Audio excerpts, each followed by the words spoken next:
Of time. और कोई भी रिएक्शन मिलती है तो उसमें रिएक्टेंट की डिसोसिएशन रेट, प्रोडक्ट की फॉर्मेशन रेट और रेट ऑफ रिएक्शन की डिफरेंशिएशन इक्वेशन कैसे बनाते हैं, इतना मैंने आपको कल सिखाया है। ओके, आज भी बेसिक ही बता रहा हूँ। बोलो ये चैप्टर बहुत इंपॉर्टेंट है, जितना बेसिक क्लियर होगा उतना ही चैप्टर आपको ज्यादा समझ में आएगा। तो इसमें आपको आज मैं क्या सिखा रहा हूँ, दो वर्ड होते हैं, एक होता है लॉ ऑफ मास एक्शन, ठीक है, और एक होता है रेट लो, ठीक है। बस आधा घंटा आप इधर ध्यान देना, मैं क्या सिखाना चाह रहा हूं। एक होता है द्रव्य अनुपाती अनुपाती क्रिया, ठीक है, का नियम, ओके, ये भी केमिस्ट्री में है। और एक होता है दर नियम, ठीक है, रेट लो, ओके। हमारा इस चैप्टर में बोलो इस कंटेंट से कोई लेना देना नहीं होता है। हमें हर बार क्या यूज करना होता है, रेट लो।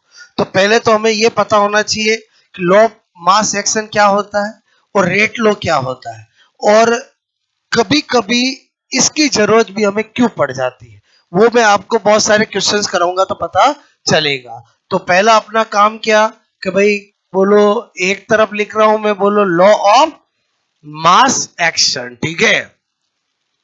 एक तो तरफ तो क्या लिखा मैंने, लॉ ऑफ मास एक्शन, और एक तरफ क्या लिख रहा हूं मैं, बोलो रेट लो। इनमें क्या डिफरेंस है, ठीक है।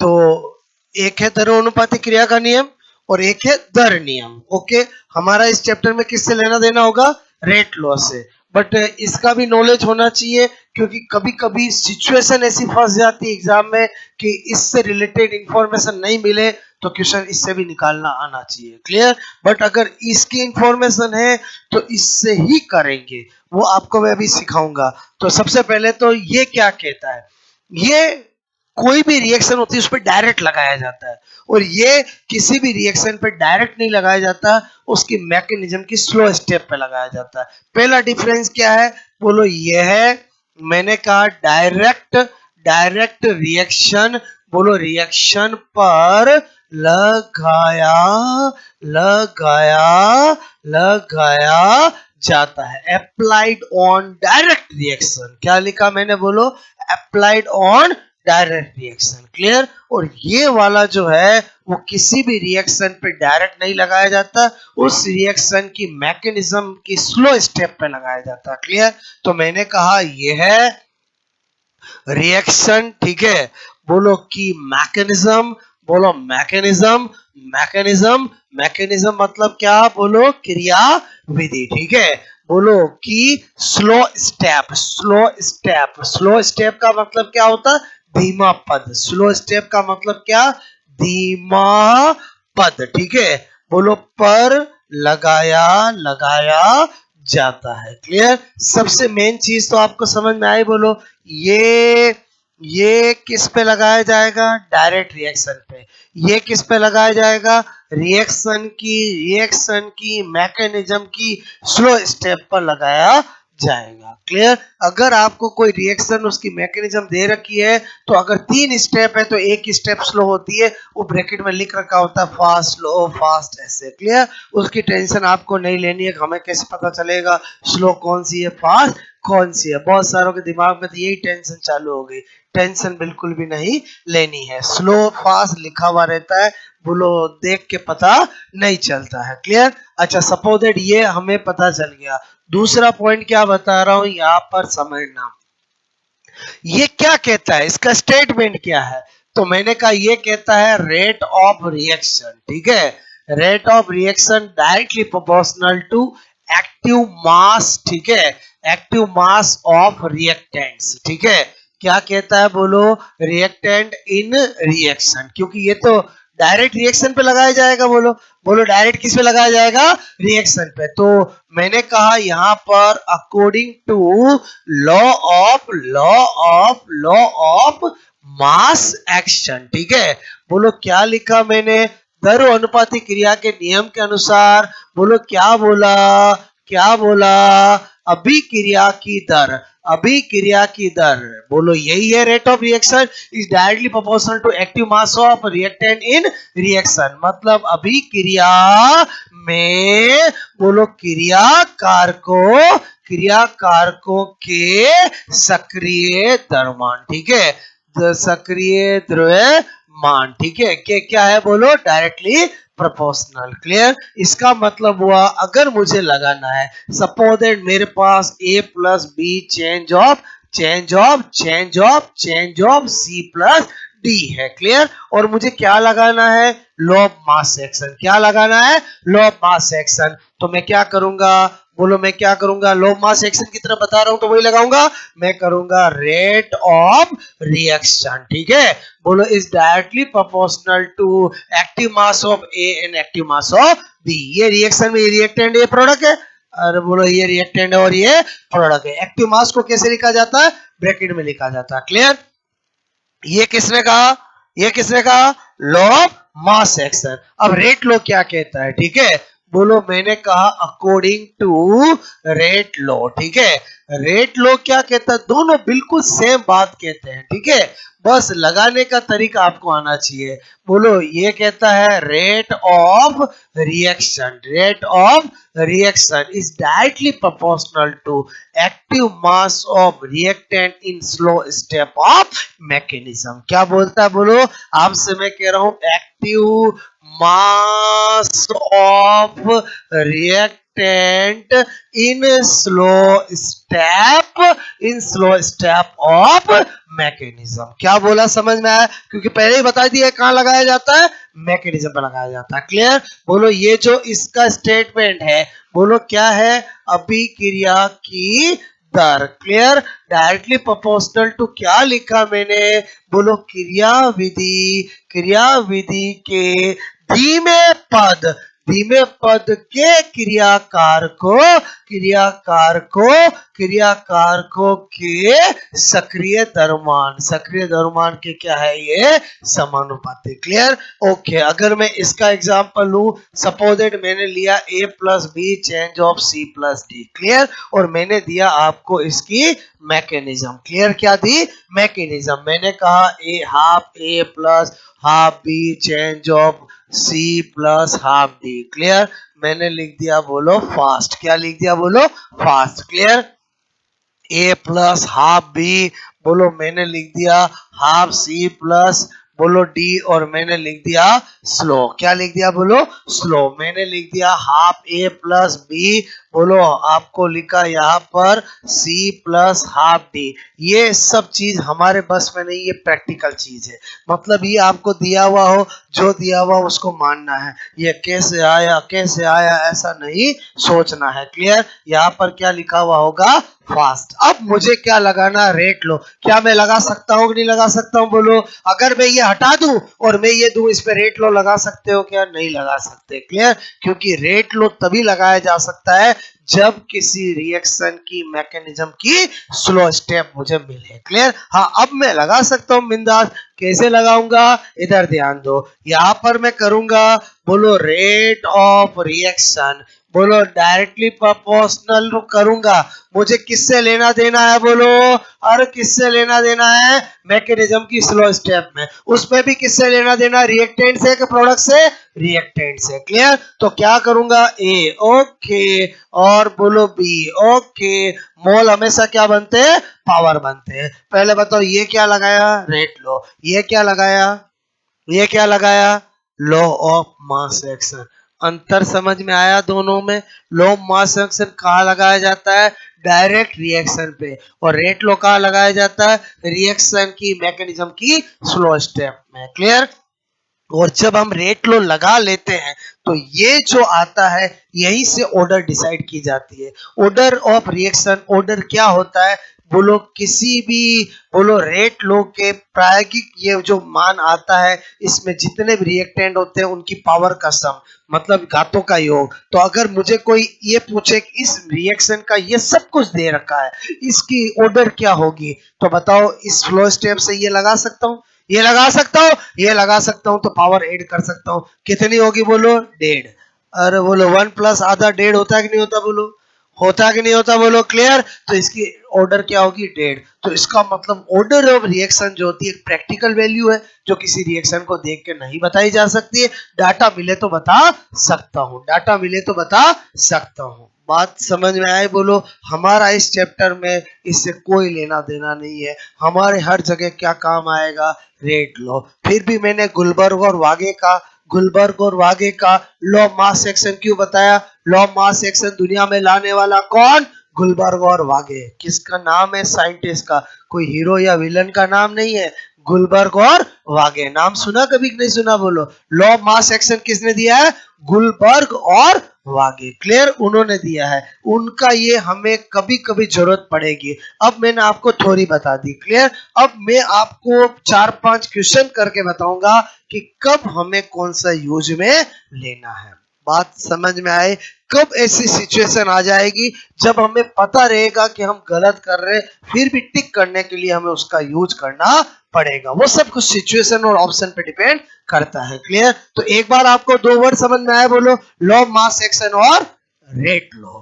एक है दर नियम और एक है द्रव्य अनुपाती क्रिया का नियम। दोनों बात एक ही करते हैं, rate of reaction directly proportional to active mass of reactant. एक करता है डायरेक्ट रिएक्शन पे और एक करता है मैकेनिज्म की स्लो स्टेप पर। दोनों बात रेट ऑफ रिएक्शन की ही करते हैं। इससे कभी ऑर्डर पता नहीं लगाया जा सकता, इससे ऑर्डर पता लगाया जा सकता है। क्लियर? तो आप पहले इतना नोट करोगे, फिर मैं आपको क्वेश्चन के थ्रू सिखाता हूं।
ये क्या लाइन लिखी समझ में आया बोलो?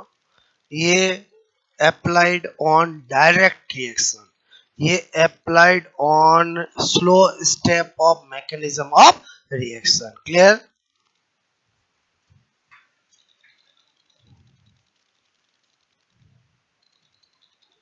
4-5 क्वेश्चन से आपको फंडा क्लियर करूंगा कि ये मैं आपको क्यों बता रहा हूं। वो यूज करना है, कंडीशन ऐसी मिल जाती है जब ये भी करना पड़ता है। क्लियर? तो किया ये नोट बोलो आपको? ओके। अभिक्रिया की दर क्रियाकार, अभिक्रिया में क्रियाकार को सक्रिय द्रव्यमान के समानुपाती। अभिक्रिया की दर क्रियाकार क्रियाविधि में धीमे पद पर क्रियाकारकों के सक्रिय द्रव्यमान के समानुपाती। यही मैंने इंग्लिश में लिखा है।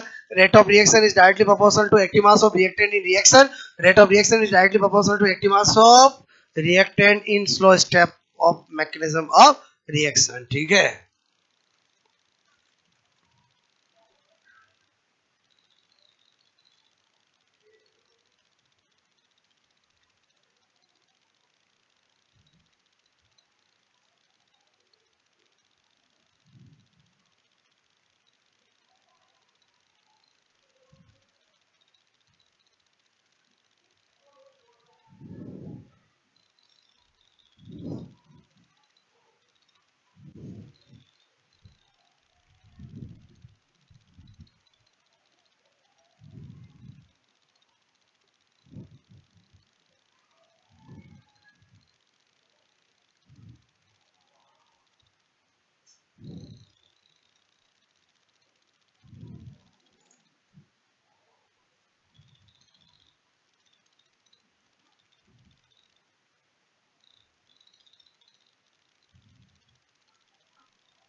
हो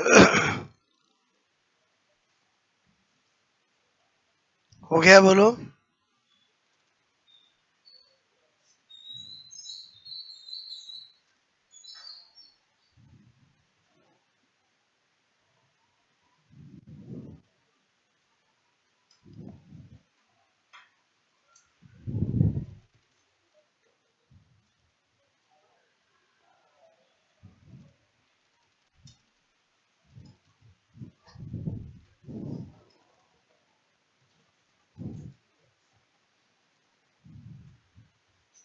ओके,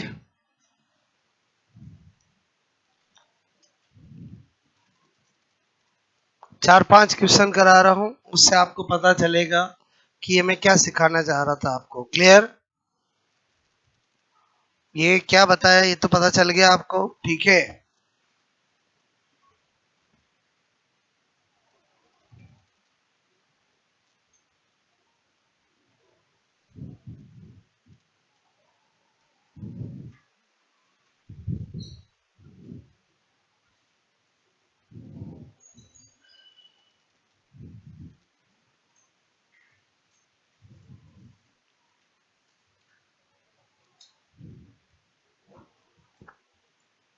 बात समझ में आई बोलो? क्लियर हो गया सबका नोट? अब वापस आप 10 मिनट ध्यान देना। ओके, ये तो समझ गए बोलो। अब मैंने आपसे कहा क्वेश्चंस दे वो समझो। जैसे आपको मैंने दिया a plus B change of c plus D, ठीक है। ऐसा कोई भी रिएक्शन हो सकती है, मैं हाइपोथेटिकल लेके समझा रहा हूं। और आपको कहा जाए यदि, इफ, ठीक है, a एंड b की बोलो कॉन्सेंट्रेशन को, ठीक है, डबल डबल डबल किया किया किया जाए, ठीक है, तो तो रेट ऑफ रिएक्शन, ठीक है, रेट ऑफ रिएक्शन होगी। क्लियर? अब ऑप्शन देखो कैसे दे रखे हैं, नोट मत करना, ध्यान देना। एक ऑप्शन दे रखा आपको 4 गुना, कितना दे रखा बोलो? 4 टाइम्स इंक्रीज। क्लियर?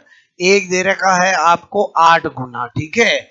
एक दे रखा है आपको 2 गुना। क्लियर? और एक दे रखा है कह कुछ कह नहीं सकते, ठीक है। बोलो क्या है? कुछ कह नहीं सकते हैं, ठीक है। जब ऐसा क्वेश्चन हो और अगर ये ऑप्शन अवेलेबल हो तो आंसर ये ही होगा। क्लियर? अब इसी क्वेश्चन में मैं ऑप्शन बदल रहा हूं, क्वेश्चन यही है। क्लियर? बोलो ये क्यों होगा? क्योंकि मुझे क्या पता कि बोलो ए और बी की ऑर्डर क्या है। बोलो मैं अगर यहां पर रेट लो लगाऊं, मैंने आपसे कहा लगाएंगे क्या? हमेशा रेट लो। तो रेट बोलो इजिकल टू करूंगा तो ए की पावर x और b की पावर y। मुझे एक्स वाई दे दो, मैं बता दूंगा। मुझे एक्स वाई दिया ही नहीं है तो बताओ मैं कैसे बताऊंगा? अरे बोलो मुझे क्या पता 2 गुना होगा, 4 गुना होगा, 8 गुना होगा। बात समझ में आई बोलो? क्लियर? अगर अगर अगर अगर सपोज दैट आपको मैं कहूं ये ऑप्शन होते, क्लियर, जिसमें 4 गुना होता, बोलो 8 गुना होता, क्लियर, बोलो 2 गुना होता, बोलो 16 गुना होता। क्लियर? और ये ऑप्शन ही नहीं होता। मेरी बात को समझना, ये ऑप्शन ही नहीं होता। तो मुझे पता है वैसे तो इसमें आंसर में टिक कर ही नहीं सकता हूं अकॉर्डिंग टू केमिस्ट्री, क्योंकि मुझे रेट लो लगाना है और रेट लो के लिए ना तो मुझे मैकेनिज्म दी, ना मुझे बोलो ए और बी की ऑर्डर दी, कुछ भी इंफॉर्मेशन नहीं दी। क्लियर? और ना ही मुझे ये दिया कि कुछ कह नहीं सकते। तो मुझे दुखी मन से इसका आंसर तो टिक करना ही पड़ेगा। और तब मैं क्या लगाऊंगा?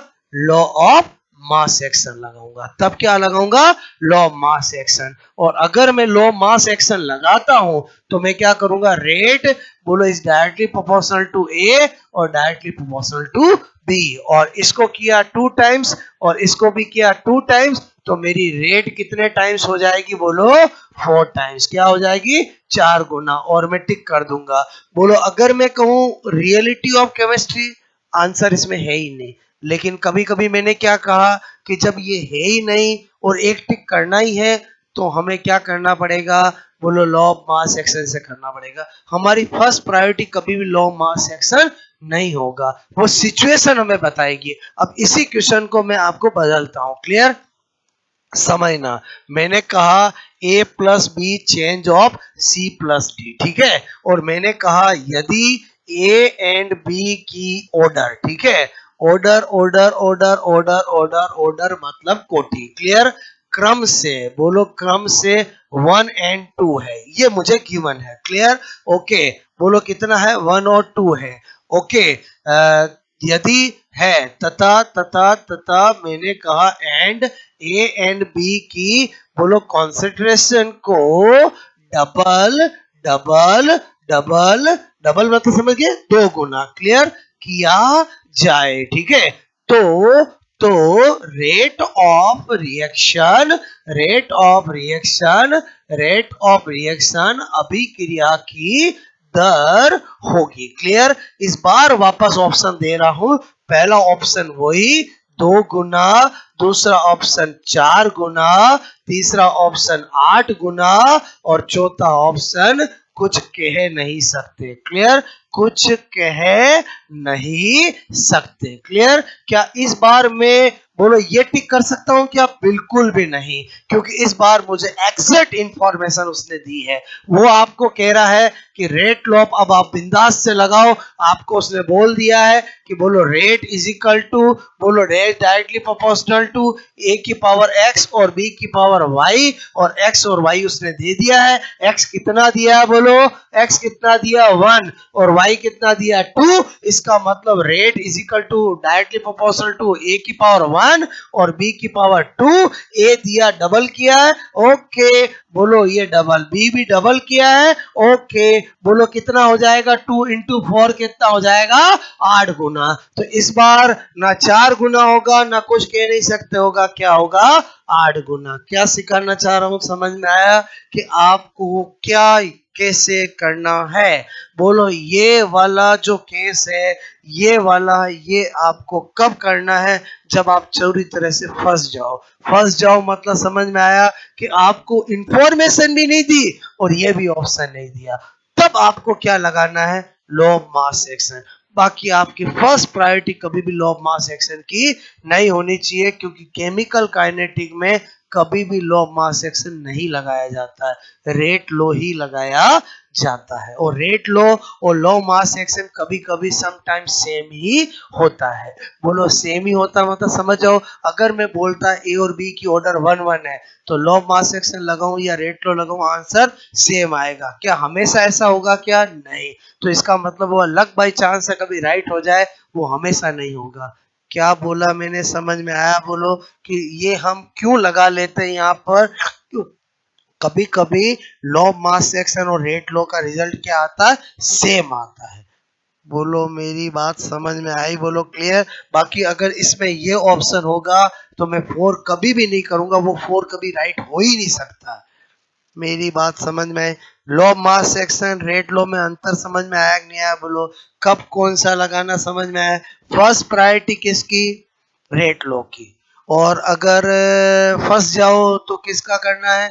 Law mass section, clear. और कब फंसोगे समझ में आया? बोलो मैंने 2 क्वेश्चन में 3 ऑप्शन में आपको खेल बता दिया। अब आपको कोई सा भी आया आप एग्जाम में कर सकते हो। और कॉम्पिटिटिव एग्जाम में ये वाले भी आया हुआ है, ये वाले मतलब दो डबल डबल की जगह डबल ट्रिपल कर दे और डबल 4 गुना कर दे, क्वेश्चन बदल जाए, उससे कोई नहीं, फॉर्मेट बता रहा हूं मैं आपको। ऐसा भी एग्जामिनर ने टिक करवाया है और आंसर गया है।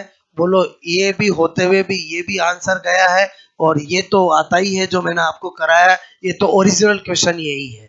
ओरिजिनल क्वेश्चन का मतलब समझ में आया कि केमिकल काइनेटिक कहती है कि रेट लो एक प्रैक्टिकल वैल्यू है और प्रैक्टिकल वैल्यू के लिए डाटा देना जरूरी है। डाटा देने का मतलब है ऑर्डर बताना जरूरी है, अदरवाइज हम रेट लो कभी भी नहीं बना सकते, किसी रिएक्शन को देख के नहीं बता सकते कि बोलो उसमें यहाँ पर एक्स और वाई क्या होगा।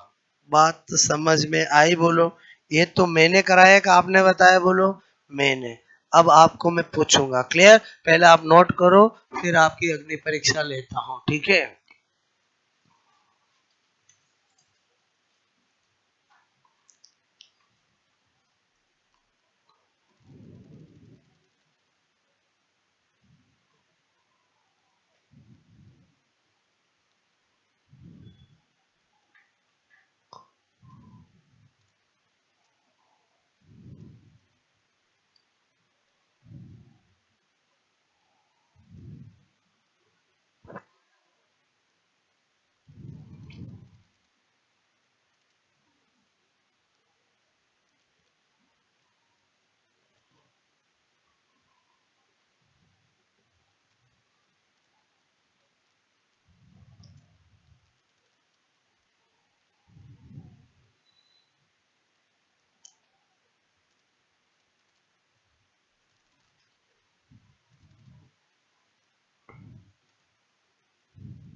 ठीक है।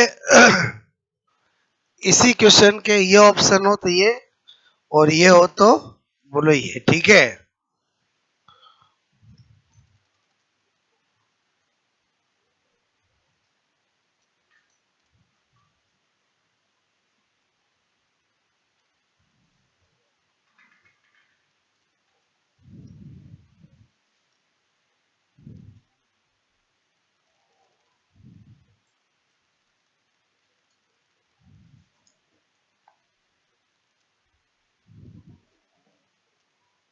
ठीक है, हो गया ये नोट। बोलो मैं क्या बताना चाह रहा था, समझ में आया बोलो आपको? ठीक है, क्वेश्चन समझ गए? If A and order of A and B is बोलो 1 and 2, and if concentration increase A and B double 2 times, तो find out rate of reaction। ठीक है, option 2 times 4 times 8 times none. अब बोलो आपसे मैं कह रहा हूं। ठीक है, नथिंग एक्सप्लेन। समझ गए बोलो? कुछ कह नहीं सकते मतलब, समझ गए बोलो? ठीक है,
ओके। एक क्वेश्चन पूछूंगा, उसका आंसर आप देना। ठीक है,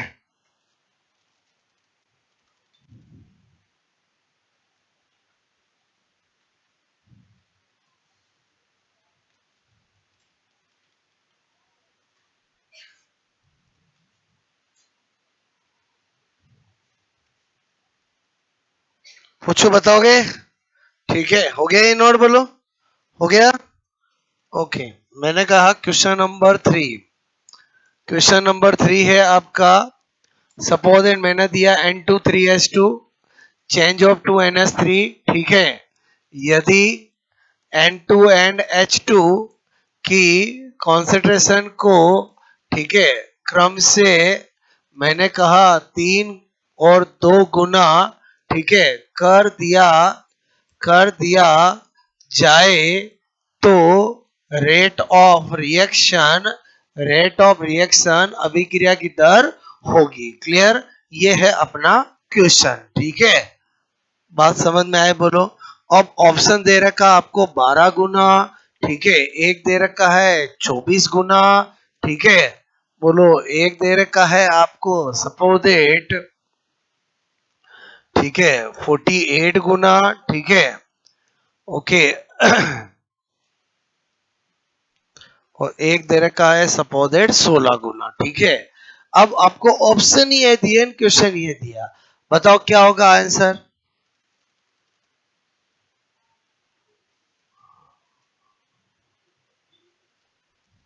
बताओ क्या होगा? एबीसीडी में क्या होगा? बात समझ में आए? क्योंकि हम क्या करें, सिचुएशन ही ऐसी है कि मुझे जान के क्या लगाना पड़ेगा? बोलो लॉ ऑफ मास एक्शन, क्योंकि कुछ कह नहीं सकते, दिया नहीं और कोई इंफॉर्मेशन दी नहीं। मैं क्या बोल रहा हूँ, मेरी बात समझ में आए बोलो? तो इस केस में हमें क्या करना पड़ेगा? रेट बोलो डायरेक्टली प्रोपोर्शनल N2 और H2 की पावर 3 करना ही पड़ेगा। क्लियर? इसको किया डबल, इसको किया ट्रिपल, बोलो इसको किया है ट्रिपल, इसको किया है डबल। क्लियर?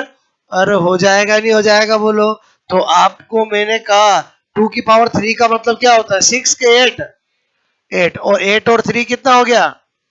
24 गुना। ठीक है, बोलो बात समझ में आए तो आंसर क्या कर देंगे ये? क्या ये तरीका सही है क्या? नहीं, लेकिन करे क्या? सिचुएशन ऐसी है कि हमें एक टिक करने के लिए ये करना पड़ेगा। अगर यहाँ पर डी ऑप्शन होता कुछ कह नहीं सकते तो आंसर कुछ कह नहीं सकते ही होता। बात समझ में आई?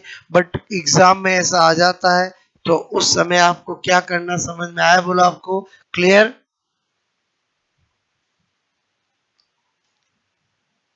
मेरी बात समझ में आया कि नहीं आई बोलो? सब कुछ ऑप्शन और गिवन इंफॉर्मेशन पे डिपेंड करता है कि हमें कब क्या करना है। ओके, और अगर N2 और H2 की मैं ऑर्डर दे दूं तो फिर तो जो आएगा वही टिक करोगे बोलो? क्लियर? अगर मैं क्वेश्चन बदल रहा हूं, ये क्वेश्चन समझ में आया? पहले बताओ 24 क्यों किया, आंसर समझ में आया कि नहीं आया बोलो? हाँ या ना बोलो? अच्छा मैं पूछू किससे किया? रेट लॉ से, लो मास एक्शन से? Law of mass action.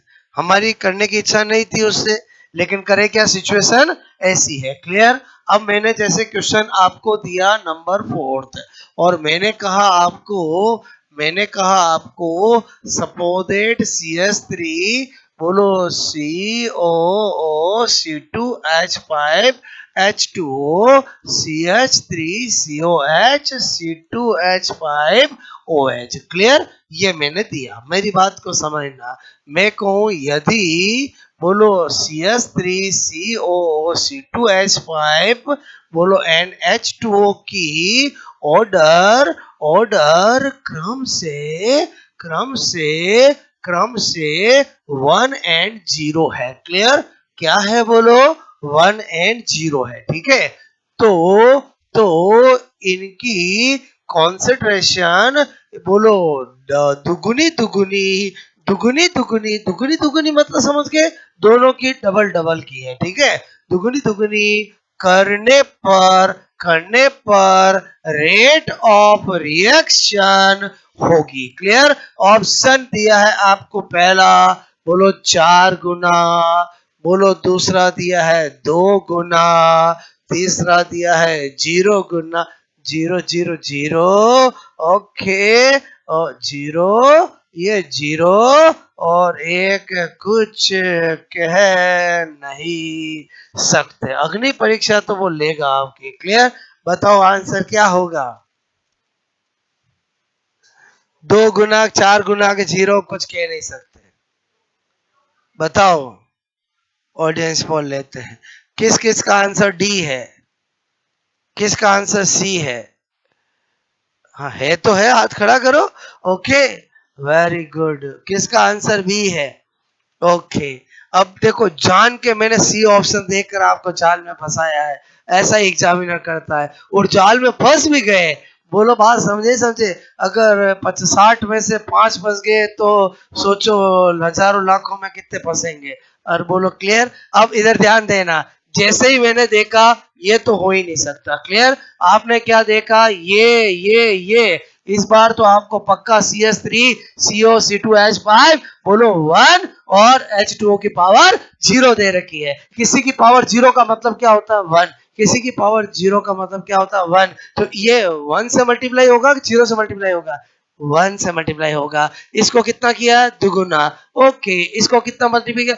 बोलो दो गुना। पावर क्या लगाऊंगा? 0। तो ये 2, ये 1, बोलो क्या होगा? 2 गुना। बात समझ में आई नहीं आई बोलो? जिन्होंने 0 किया उन्होंने क्या किया समझ में आया? यू गुना कर दिया। यू कभी होता है क्या बोलो? ऐसा कभी नहीं होता। लेकिन मैंने क्या कहा ना, ऑप्शन से क्या होता है, एग्जामिनर हमारे माइंड को बदल देता है। बात समझ में आए बोलो? तो आई थिंक क्वेश्चन समझ में आया बोलो आपको? पहले बताओ आज क्या सिखाना चाह रहा था, आप सीखे कि नहीं सीखे बोलो? अभी सिर्फ बेसिक चीजें सिखाई है मैंने केमिकल काइनेटिक टॉपिक की। बोलो रियलिटी में तो टॉपिक स्टार्ट हुआ नहीं है, बट जो मैंने आपको सिखा रहा हूँ वैसे क्वेश्चन भी एग्जाम में आते हैं। क्लियर?